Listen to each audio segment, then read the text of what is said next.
proud. Pero Ace, Grabe! Yula, Neil, Anna Marie, and Chelsea.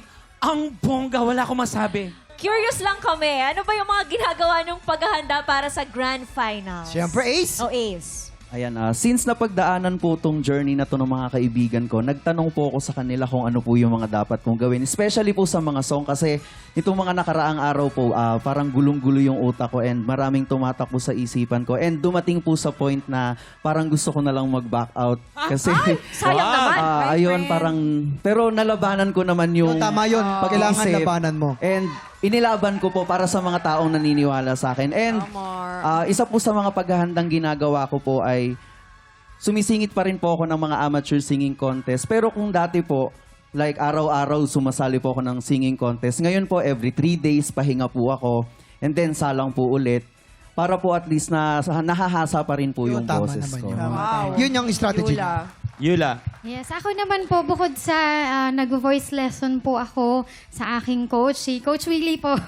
Ayun po, I stay rooted to my reason of joining Tanghalan ng Kampiyon. Which is, nung nahimatay kasi ako, nawalan ako ng time sa mga anak ko. So ngayon, binabalikan ko po yung inspiration kung bakit po ako sumali, which is mas makasama po yung mga anak ko, mabigyan sila ng magandang buhay. At sila kasi talaga yung inspirasyon ko. So, Tama yes. naman yan. Neil?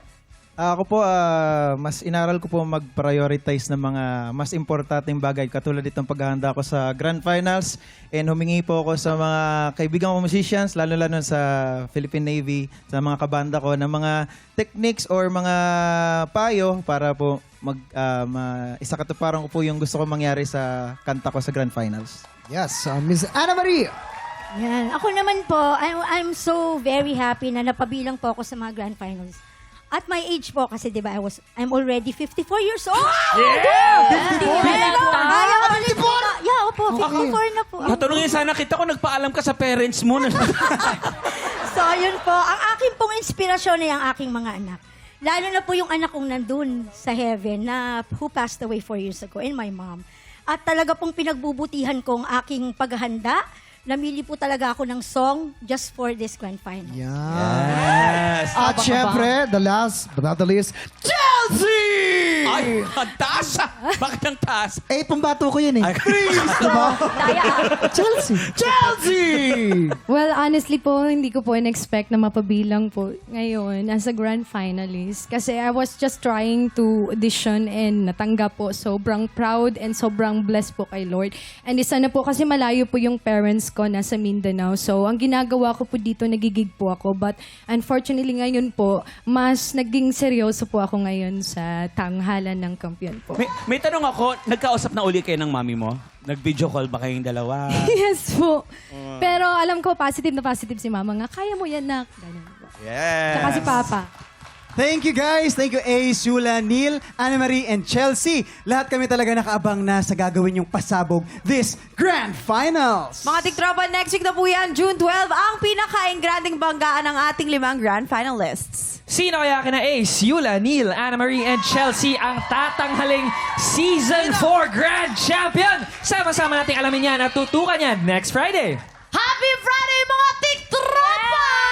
Enjoy the weekend! Sa Lunes, kita-kits ulit dito sa paborito nating tambayan bago mananghalian. Dito lang sa TikTok Live! Hi, Lola Mar! I love you, Lola Mar! Happy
TikTropa! Pinanood mo hanggang sa dulo itong video na to? Very good ka! For more happy time, watch more TikTok videos on our official social media pages and subscribe to GMA Network official YouTube channel.